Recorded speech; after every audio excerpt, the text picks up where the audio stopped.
أعوذ بالله من الشيطان الرجيم بسم الله الرحمن الرحيم الحمد والثناء لله رب العالمين بارئ الخلائق أجمعين الذي لا يبلغ مدحته القائلون ولا يحصي نعماءه العادون ولا يؤدي حقه المجتهدون ثم الصلاة والسلام على سيدنا ونبينا محمد وآله الطاهرين اللهم صل على محمد وآله. أما بعد فقد قال الله تعالى في كتابه المجيد وقوله الحق بسم الله الرحمن الرحيم ولله العزة ولرسوله وللمؤمنين ولكن المنافقين لا يعلمون صلوا على محمد وآل محمد.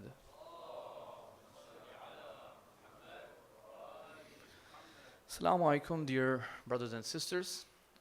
We have, alhamdulillah, over the 7-8 lectures discussed in quite a lot of depth some of the ways that the Prophet ﷺ, through the source of wahi, introduced various different concepts. We talked about chastity, we talked about marriage, we talked about the language that should be used, how to speak to one another, we talked about emotional intelligence, we talked about Tawheed, one of the most important concepts. Today's talk, I want to focus a little bit on now Medina. Imagine the Holy Prophet went through 13 years of introducing all of these concepts. The Muslims were being trained with all of these concepts, and now they have managed to establish finally a community in Medina. Remember, that was our topic, the Quranic pedagogy of making a community, the Quranic methods of making a community. So now let's imagine that we are now in Medina, and the Holy Prophet has a community, he has a government, he has some sort of a system in place. Now, brothers and sisters, the reality is humans are creatures that you're never going to have a basically utopia with insan, right? Because people are of different personalities, different affinities, different mindsets, different circumstances. So what that ends up creating in communities is tension and conflict. And this is a normal part of any human society. It's nothing abnormal and strange. And we see that in our communities all the time. We have conflicts, we have arguments. But unfortunately, what happens with us when we have conflicts and arguments is that we don't know how to manage these conflicts and differences of opinions and the tensions that exist. Today, we will show how and what steps the Holy Prophet would take in the time he spent in Medina, over 10 years, now implementing the values that he taught and introduced in Mecca, and how he implements it in Medina while dealing with the tensions and the conflicts that arise amongst the Muslims. Not between Muslims and non-Muslims, amongst the Muslims. So over here, it's a quite lengthy discussion. I will try to summarize as much as I can. Okay, this is by one of the researchers and a historian in Iran. He was actually one of the teachers in the Hawza. He wrote a whole book on this subject. I'm going to summarize some of the points from his research. And this topic is especially relevant for individuals who are in any sort of leadership capacity, okay? Whether you're in a youth committee, in an APSOC committee, in a mosque committee, in a school leadership, administration, or any of the individuals that are here who are interested in taking up those positions, right? Because all of those positions have something to do with community building. You're offering a service to the community. So pay a little bit of attention, because all of those roles are going to be roles where you're going to end up with conflicts and differences of opinion with this group of people with that group of people, and this center with that center. I mean, you're not new to this stuff in London. It's well known in London. The first thing the Holy Prophet ﷺ realizes is that there are tensions that can arise due to various reasons.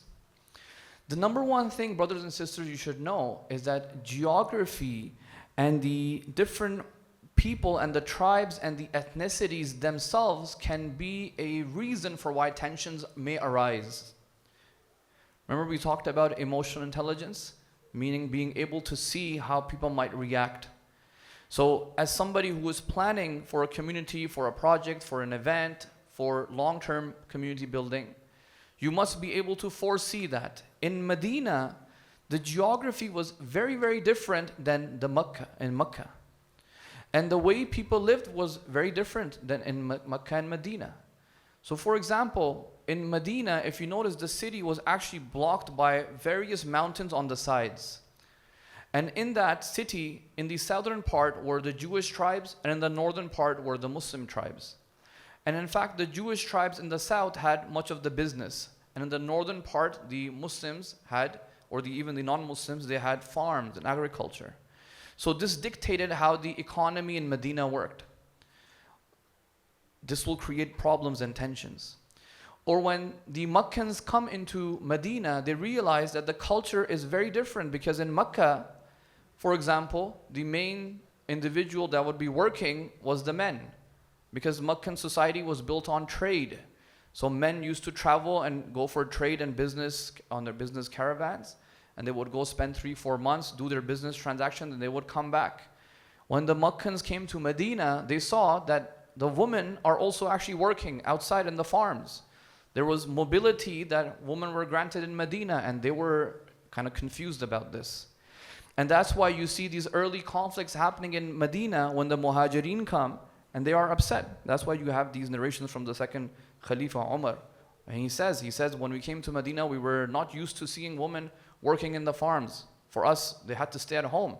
But that was because Meccan society was built on trade, and men used to travel.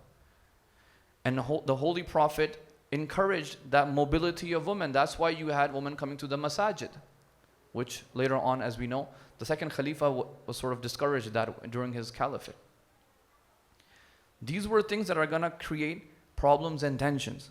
So when you are building and working on a community, this is the number one thing you should know. Who on earth is my demographic and where are they from? For you guys, London people who grow up in London and the structures that you guys grow up under are probably very different than, let's say, I don't know, Manchester or Birmingham or somewhere up north. The city dynamics are different in London.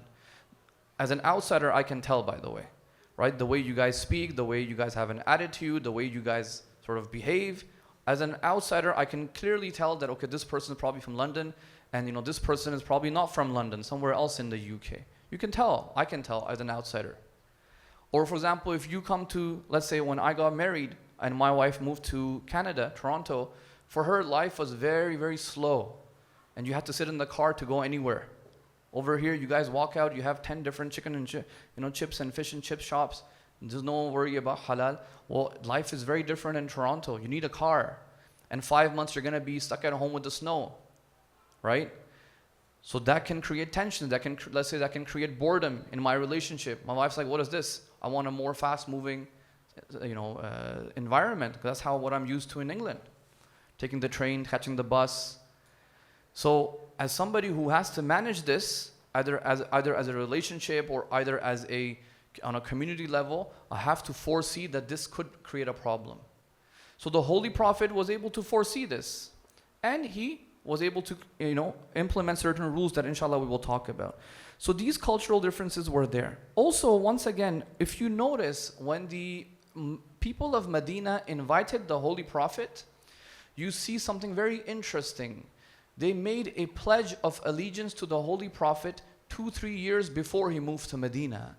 And in that, all these seerah traditions mention that women were in this pledge of allegiance. It was just called the pledge of Aqaba. There were 2 pledges in 2 different years. And in this pledge, you see women coming and pledging allegiance. This was sort of not common for the Meccans to see, women coming and pledging allegiance. But in Medina, this was a culture. And this is the culture you see all the way, even in Ghadir. Why is there a mention that, hey, women also pledged allegiance to Amir al-Mu'mineen? This is actually the Madani culture. And when the Umayyads come, when Muawiyah comes and Yazid comes, they try to implement that Meccan Qurayshi culture, which was to sort of put women, keep them in their homes and sort of reduce their mobility. You need to know how these things changed over a span of decades. The Prophet preferred the Madani culture. So this is sort of what would happen. Now, the Tribal power structures also created certain tensions. So even though the Holy Prophet fought against arrogance and he promoted humility, definitely there were individuals who still had that arrogance within them. So they would have their grudges and concerns and previous arguments and previous beefs that they used to have. And some people were like that. So this can obviously also create certain tensions, right? This can be a tension.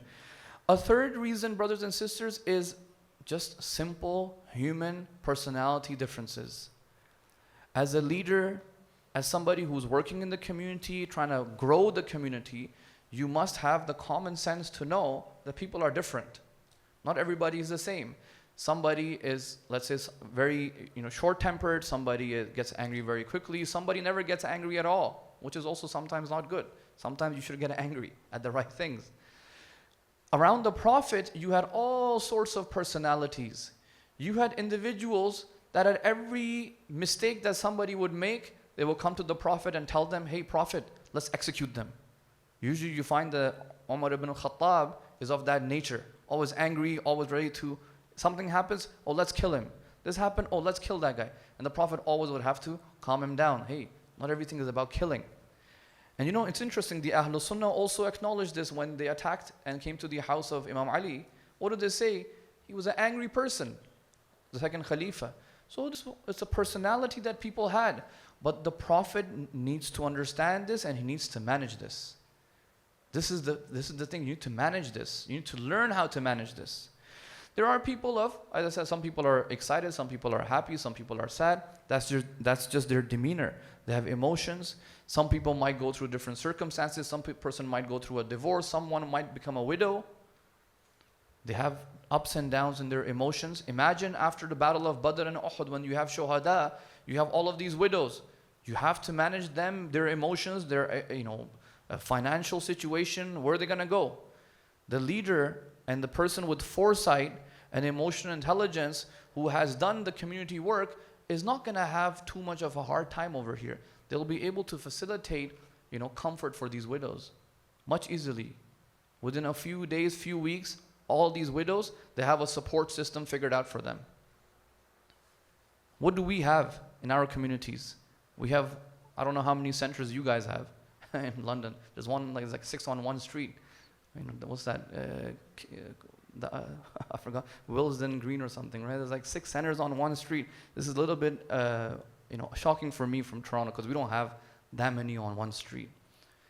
But we have a lot. Even in Toronto, we have a lot. But what do these communities offer besides just lectures?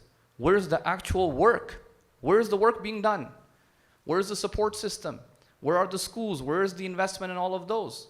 Don't have any conversations about these. So we know now that, hey, in Medina, there will be tensions that will arise. So as a leader, what does the Prophet have to do? He goes to Medina and he has to put preventive measures. The first thing you do is put some preventive measures. And later on, we will see that sometimes, despite the preventive measures, issues will happen and we will see how the Prophet deals with them. Okay, what are some of the preventive measures? Number one, there has to be some sort of political and governance structure. There has to be someone or somebody in authority that sort of has the final say in things. When it comes to the Madani society, this is very easy. Obviously, the Holy Prophet is the marja. He is the source that everybody has to refer to.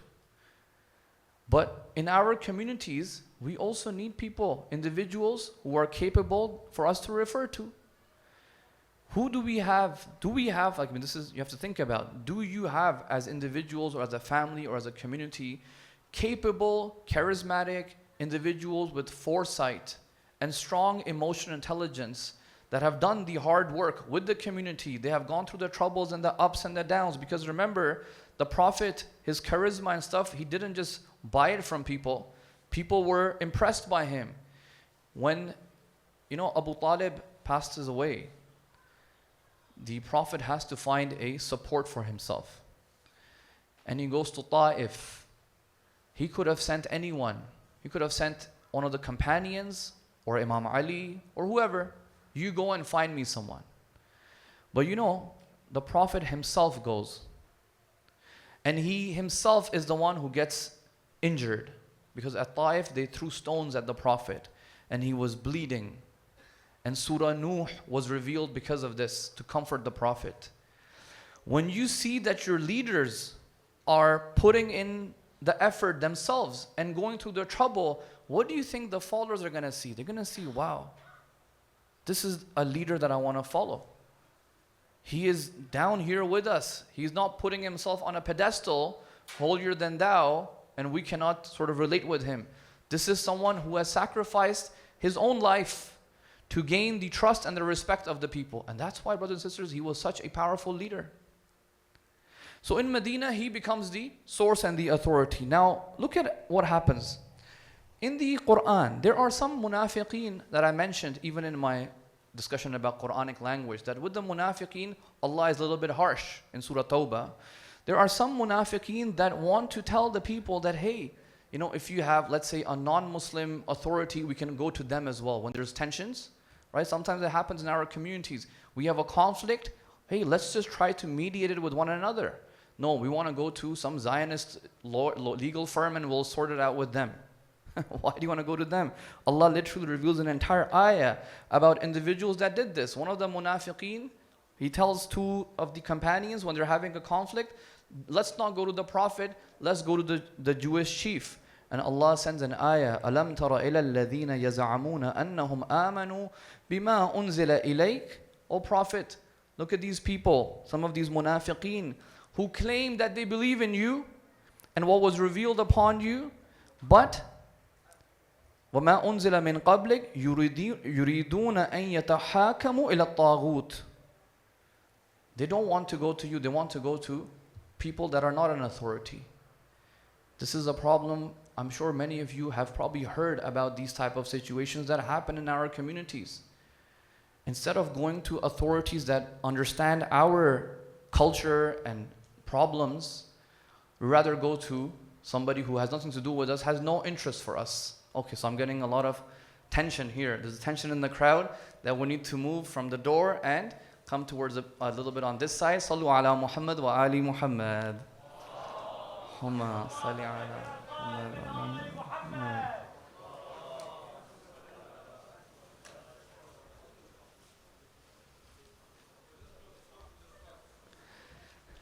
And there's a lot of tension and pressure on me because we have Sheikh Jawad here with us. And can we have a salawat, please? Ya ala Muhammad wa ali Muhammad wa ajal farjah. Ma salli ala Muhammad. Ahsan. So this is the first thing. The Holy Prophet becomes an authority. Brothers and sisters, you as individuals, as a community, must find those right individuals, those right scholars who can be with you as a source and as an authority. Otherwise, you will just be like headless chickens wandering around in this part of the world and you have no clue where you're headed. Another thing that the Prophet would do look, this is all preventive measures. So have a system in place. So when tensions come, they can be solved.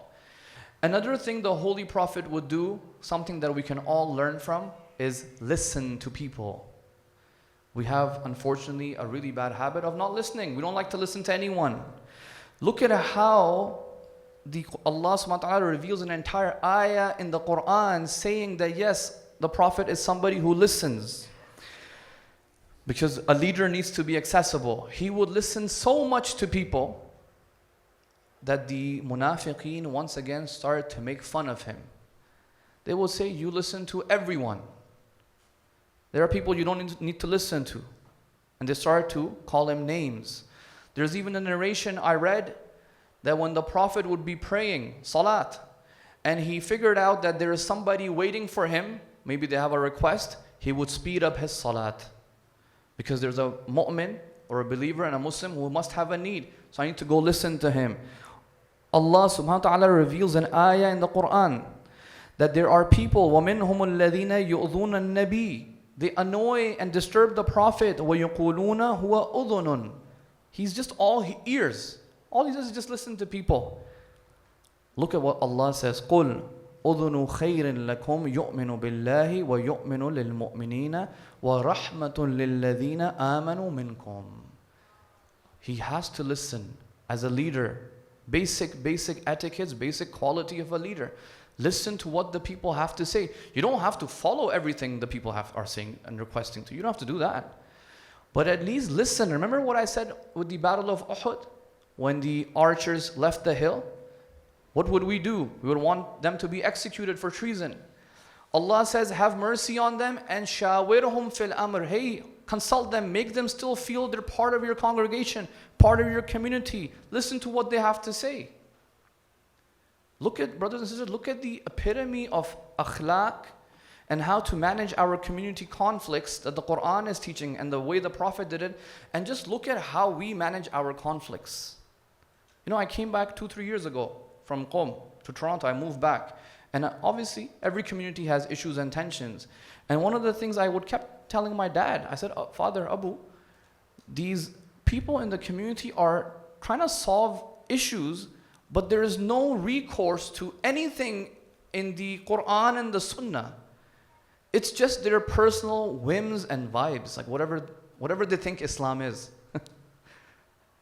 At least go back and see what the tradition actually teaches you how to solve issues. We have 10 years of the Prophet's time in Medina where he is solving issues. We just do our own thing, whatever we think Islam is. So this is the second, so preventive measures.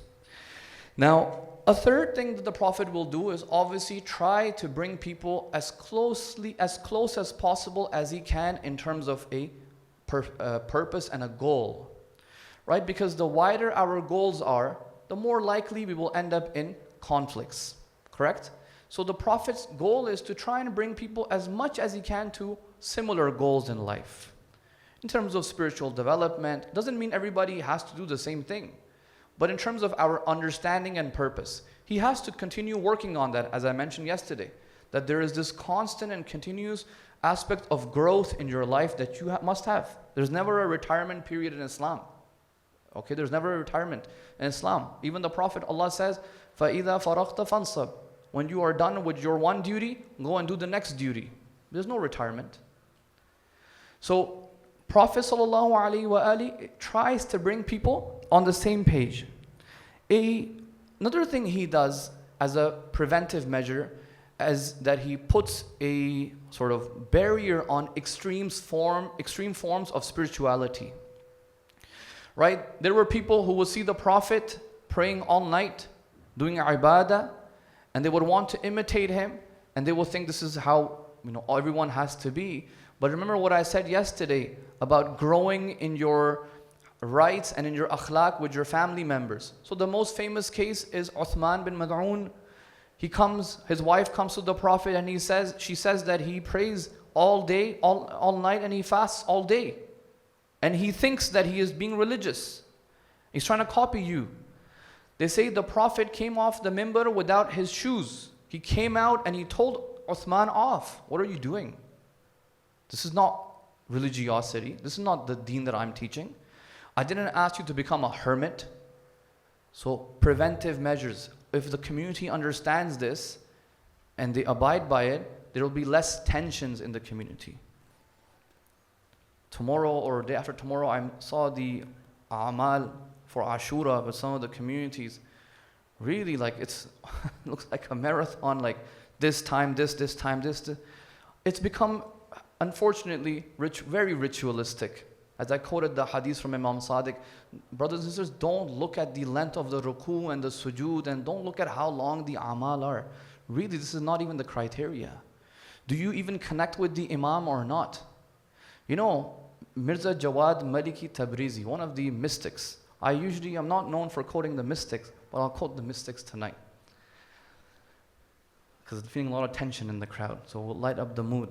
He has a very scary statement in one of his books.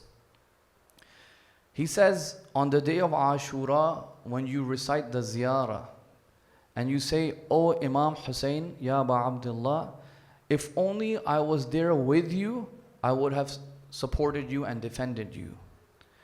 This is a individual who has ma'arifah, the scholar. Look what he says. He says, listen, if you cannot say this with sincerity, and you are saying it with even a degree of ujub, conceit, then do not say this statement. It will be a lie, and lying is haram. Don't just utter words, brothers and sisters. These things have meanings. So he says, on the day of Ashura, if you want to say, oh Imam, if I was with you, I would have defended you. Don't just say this like a parrot. That's how we say it. Right? We're just reading the ziyarah, assalamu alayka, assalamu alayka. He says, if you don't actually mean it, and you're not sincere, please don't say it. You're uttering a lie, and it's a khiyanat and a treachery to the Imam. And then he gives the solution on how you can work on your nafs, so that when you utter words like these, you truly mean it. This is what ibadah and sincerity is about. Anyways, so the Prophet refrained and prohibited people from extreme forms of spirituality. Maybe for some people it was okay, but not the average person in the community. Then you have obviously economic measures and stuff. As I said, this is a very lengthy discussion. This could be a good 2-3 day seminar for people in leadership positions. Okay. Sometimes, brothers and sisters, despite all the preventive measures, tensions do happen. Conflicts do take place. It's the nature, human nature, right? It's the nature of society. What did the Prophet do? How did he dissolve issues?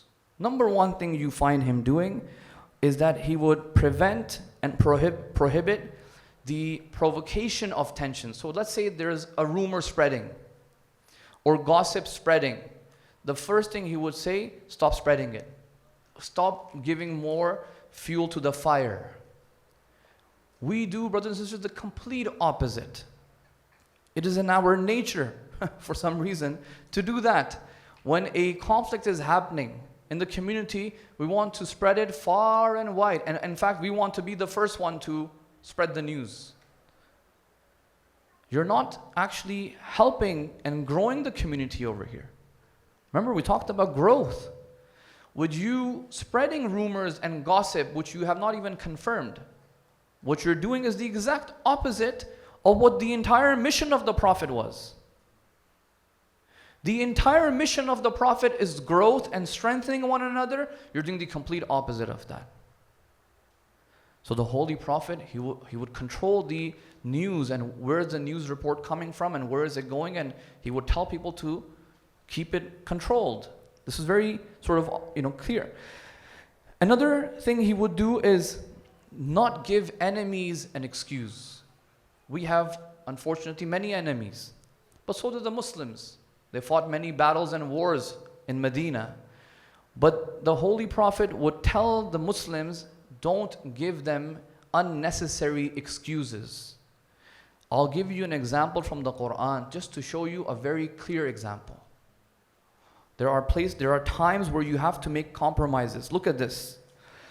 When the Muslims went to Medina, there was a tension happening with the Jews of Medina. And sometimes when the Prophet would speak, the people, the Ansar and the Muhajirin, sometimes they would tell the Prophet to slow down. Because there was a big crowd, they didn't have mics. They had a big crowd, so sometimes people at the back couldn't hear.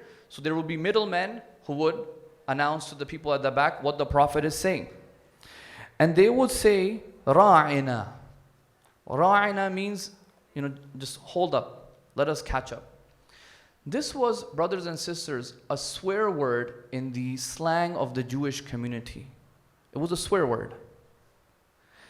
And when the Jewish community began to see that, oh, the Muslims are using this word, which in their context meant something totally different, they would begin to use it as well to the Prophet. Whenever he would be going, they would say, Ra'ina, Ra'ina, but they intended the profanity with it. So what should you do? Obviously fight them and finish them off. No. Allah gives a different command to the Muslims, because you still have to live in that community. So what does Allah say? Ya ayyuhalladhina amanu, O you who believe, la taqulu ra'ina. Don't say ra'ina when you're with the Prophet. وَقُولُوا انظرنا واسمعوا. Instead, use the command tense, انظرنا, wait for us. Just use a different word. There are certain tensions and problems that are not worth dying over, guys. There are certain issues and conflicts that are just not worth your time. You have bigger goals and ambitions in life. And Allah subhanahu wa ta'ala can see that in the Madani community. This is not a battle worth fighting right now. Even though He says, وَلِلْكَافِرِينَ عَذَابٌ أَلِيمٌ. The kuffar, they will have their adhab. But for you, don't waste your time on this discussion right now. Just use a different word. Don't give your enemies an excuse. God knows, brothers and sisters, how many excuses we give to our enemies. All day, day and night. They have all the ammunition to use against us. And mashallah, we are the ones that continuously provide it to them for free of cost. Especially sometimes in Muharram. Everybody knows what happens when you search Ashura, Muharram, Karbala. Everybody knows what pops up on Google. None of this. None of the 9 nights of the lectures that different ulama have given. None of the teachings and the blessed lectures that people have given, none of that comes up. We know what comes up.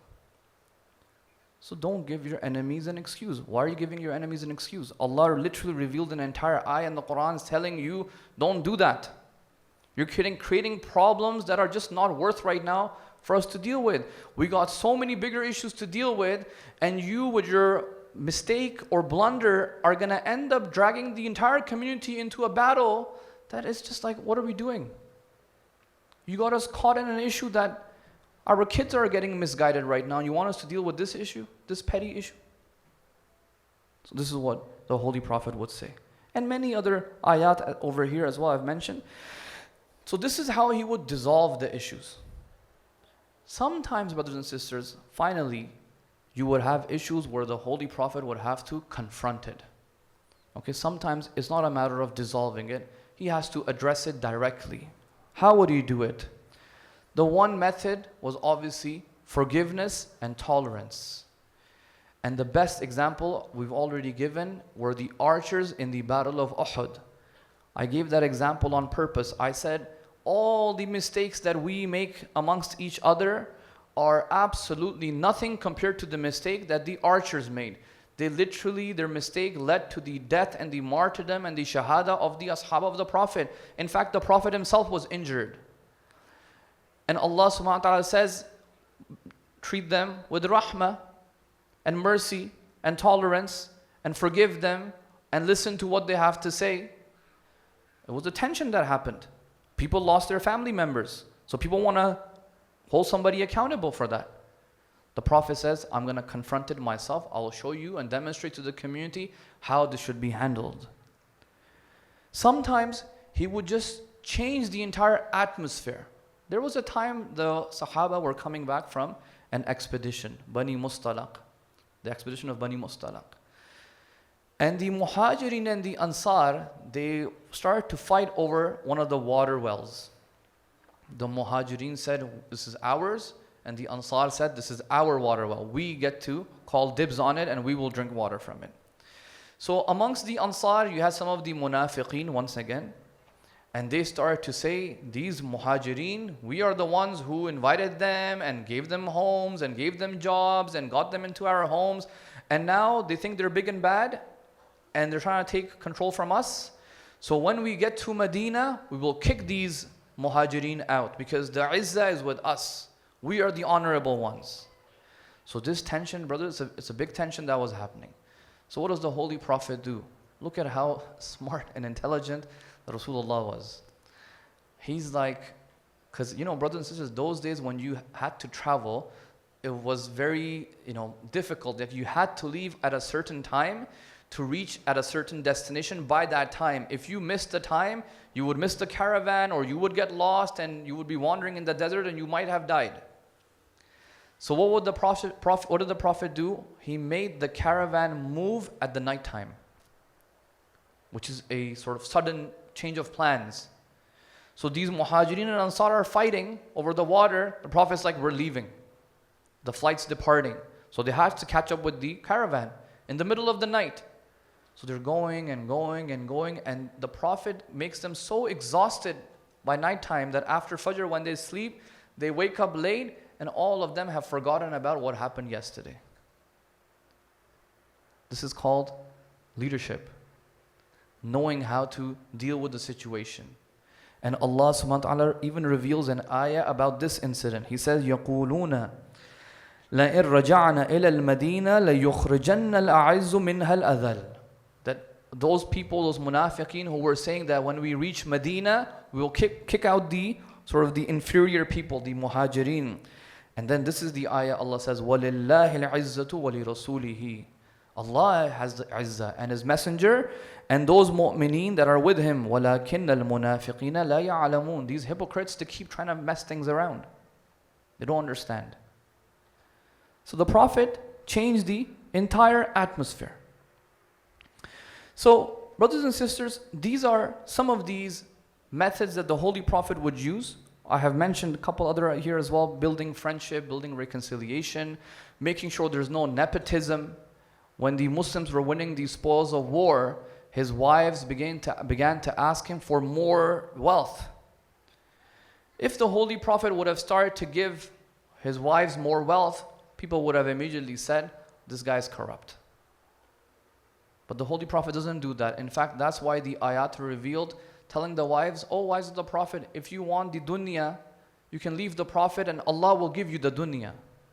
But if you want to stay with the Prophet, well then it's going to be based on justice, not on perks. Because imagine the Prophet would have done that. Look, imagine how he would have been remembered in history if he would have done that. Even with one wife, if he would have done that. He would have been remembered as someone who's corrupt, who was, giving preferences to his own family members and his own wives. He didn't do that. So, brothers and sisters, the entire Madani period is a period where people are living, but there are tensions, there are conflicts, but the Holy Prophet demonstrates for us how to resolve these conflicts. This is an entire lesson on leadership for our entire community. Unfortunately, we have serious lack of knowledge in this entire field. The default relationship between the mu'mineen is a relationship of sulh, reconciliation. We have a whole book in fiqh called Kitab al-Sulh, reconciliation. There are two types of reconciliations. One reconciliation is in the war, what Imam Hassan did with Muawiyah, sulh. This is not that one. This is reconciliation between just individuals.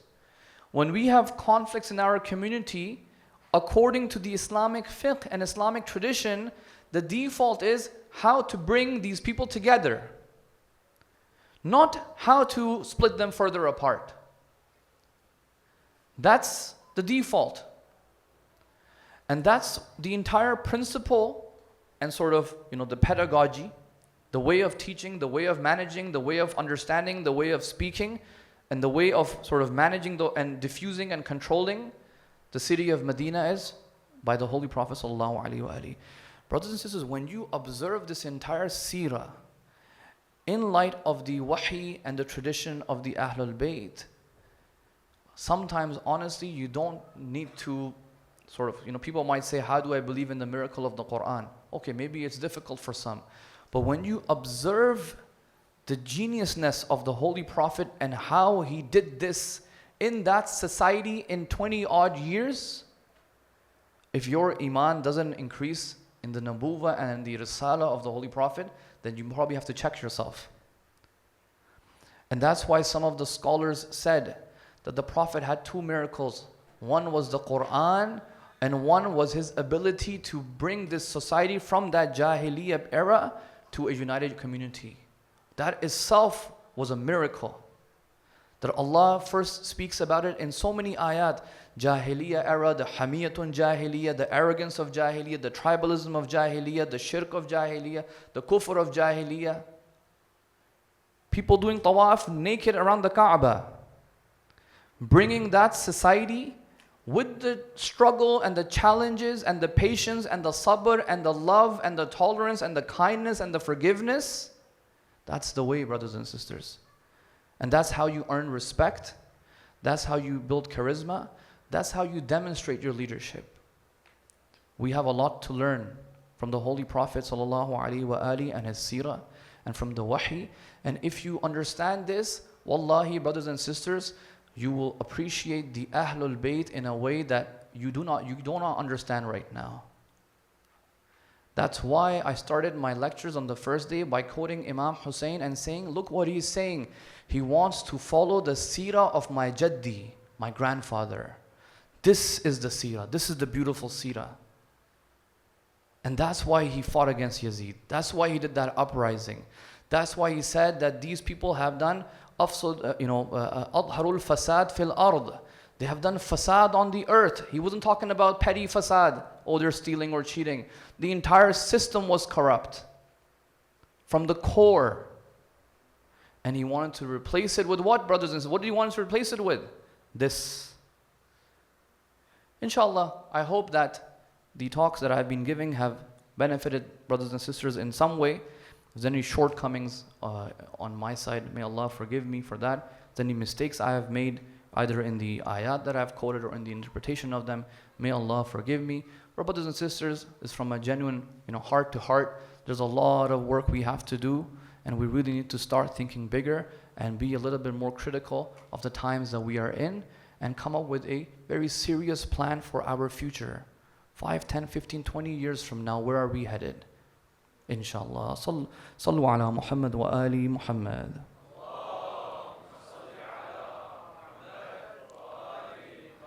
Sallallahu alaykum ya Ahl Bayt al-Nubuwwah. Sallallahu alaykum ya Ahl Bayt al-Nubuwwah wa ma'adin al-Risalah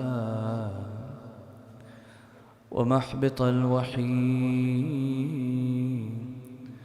وخزان العلم ومنتهى الحلم.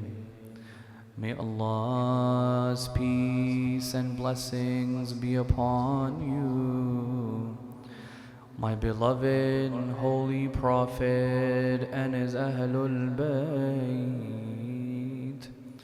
Sallallahu alayka ya Aba Abdullah. Sallallahu alayka ayyuha ash-shaheed bi Karbala Atshan. May Allah's peace and blessings be upon you, my beloved Imam Al-Hussein, the Imam who was killed by the shores of the Euphrates while his mouth was dry of thirst. Brothers and sisters, on the day of Ashura, when any of the companions would go and ask permission from Imam Al-Hussein to go out and fight and defend their Imam, the Imam would hesitate a little. But when the Bani Hashim, their turn came to go out and fight, one of the first companions to go out was the son of Imam Al-Hussein, Ali Al-Akbar. When Ali Al-Akbar, he comes to his father, he says he wants to go out and fight. Abi Abdullah does not hesitate. He tells Ali to go out and fight. As Ali Al-Akbar sits on the horse, goes towards the battlefield. Brothers and sisters, at the end of the day, this is Imam Al-Hussein. It's the father of Ali Al-Akbar. He begins to walk behind his son to bid him farewell. He begins to call out and say, Ya Allah, bear witness that the one who is going on the battlefield is the one who resembled your messenger the most. Whenever we wanted to look at the face of the Prophet, we would look at the face of Ali Al-Akbar. Whenever we wanted to see the akhlaq of your messenger, we would look at Ali Al-Akbar. Oh Allah, be witness, see what the enemies will do to my son. Brothers and sisters, Ali Al-Akbar goes onto the battlefield. He begins to fight the enemies. He fights a good battle. He kills some of the enemies. After a moment, Imam Al-Hussein sees Ali Al-Akbar returning back towards the Khiyam. Imam is confused. Why is he coming back? They say Ali Al-Akbar, when he returns, he says to his father, Ya Aba Abdullah, Al-Atash qad qatalani. Oh my father, the thirst is killing me.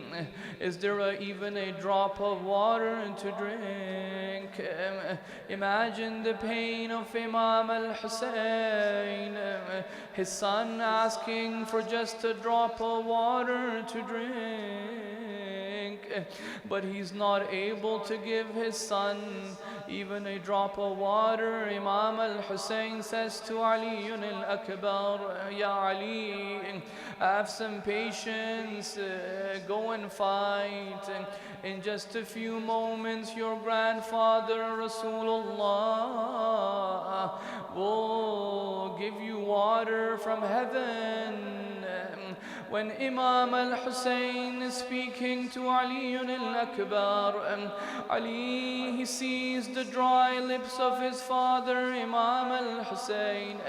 He feels ashamed of asking for water from his father.